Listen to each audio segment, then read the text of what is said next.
Hi, friends. So I really wanted to hop on today and talk about the difference between tarot cards and oracle decks. So when you start your spiritual journey, it's likely that these two things are going to come into your awareness and you're going to be very curious about them.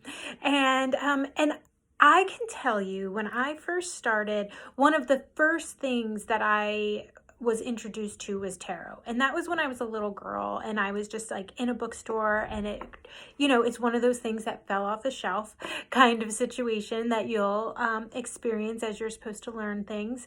And then as I got older, the idea behind some of the symbols, I started getting really stuck into the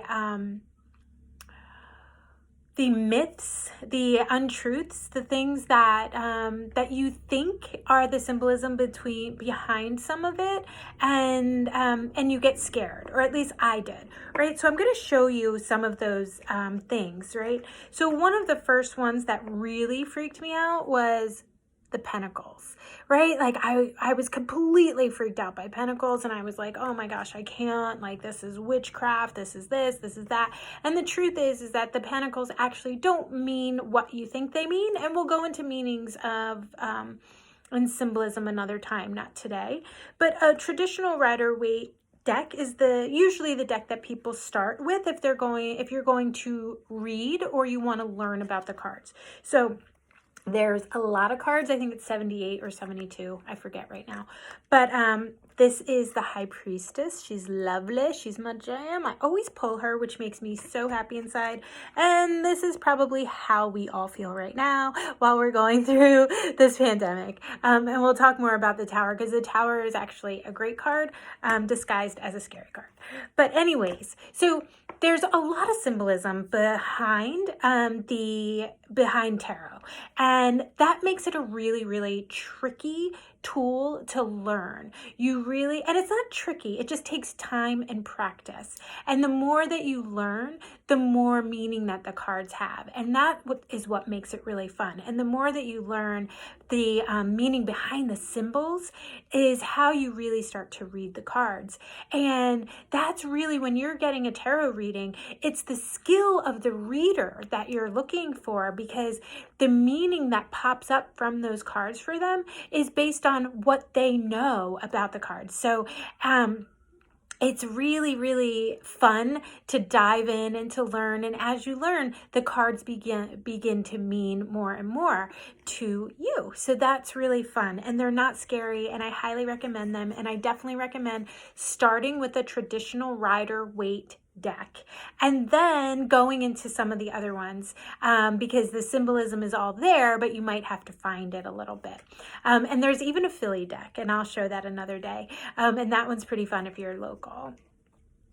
But okay, so oracle decks. Oracle decks are amazing, and they're super great when you're a beginner, because everything you need is in the box. This is one of my favorite decks, Sacred Rebels from Alana Fairchild. It's a beautiful deck, and when you get the deck, the fun thing is that you can pull one card, you can do spreads just like in tarot, you can do a whole bunch of different things, but the fun of it is that once you pull a card, like we'll check out, this is the first one that came up. She's beautiful. This deck is gorgeous.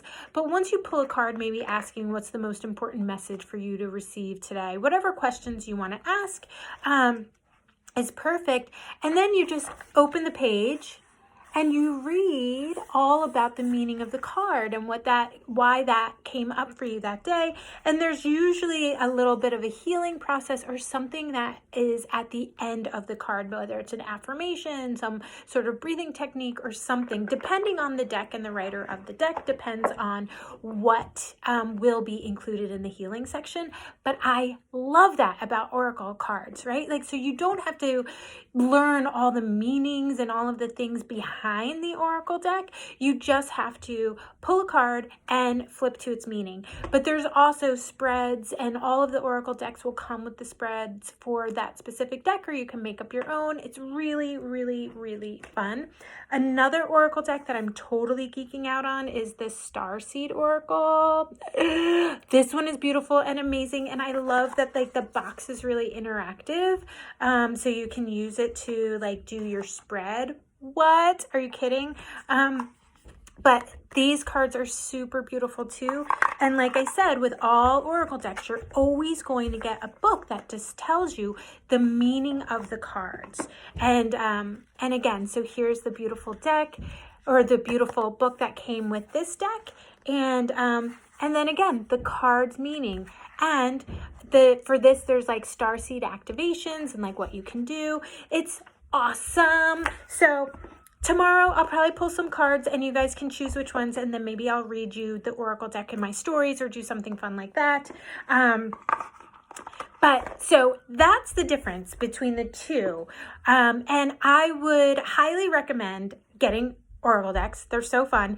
And if you're interested in tarot, there's a book called 78 Degrees of Tarot, and that is a great book to learn from, and has all the different meanings, and there's some great teachers. And if you have any questions, let me know. And that is the latest from Spiritually Curious. So please, if you like what you hear, share with a friend below. If you have any questions, let me know, and I will talk to you soon. Okay, peace, be well.